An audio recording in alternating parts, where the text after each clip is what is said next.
রঙের ছোঁয়া লাগছে। আমি দেবেশ ঠাকুরের লেখা জ্যোতির্ময় কবিতাটি আবৃত্তি করছি, চেষ্টা করছি। পুটু ঠাকুমার পোশাকি নাম যে জ্যোতির্ময়ী, নির্বাচনের দিন ছাড়া কেউ জানত না।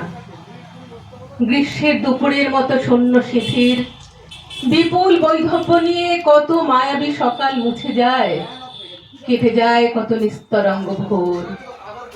সাদা থান, সাদা সিথি, নগ্ন হাতে শ্বেত অন্ধকার, আদিগন্ত সাদা কুয়াশা ভেজা জীবন। তবু পুটু ঠাকুমা রং ভালোবাসতো। রঙের টানা ভরণ দেখে নিশ্চিন্তে বলে দিত, বোধহয় বর্ষা এসে গেল। পলাশের প্রথম কুঁড়ি ফোটার আগেই জানিয়ে দিত, ফাগুন আসছে, পিচকিরিতে রং ছিটিয়ে। এমনই মনোরম একজোড়া চোখ ঠাকুমার।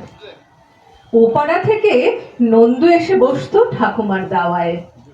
অন্ধ ছেলেটির চোখে শুধুই রাধার নীলাম্বর, কিংবা মৃত্যুর মতো কালো এলো চুল। নন্দু জানতে চাইতো, অশোকের কুঁড়ি ধরেছে ঠাকুমা?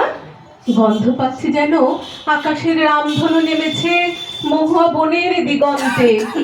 কৃষ্ণচূড়ার ডালে বসেছে সেই পথ ভোলা নীলকণ্ঠ পাখি।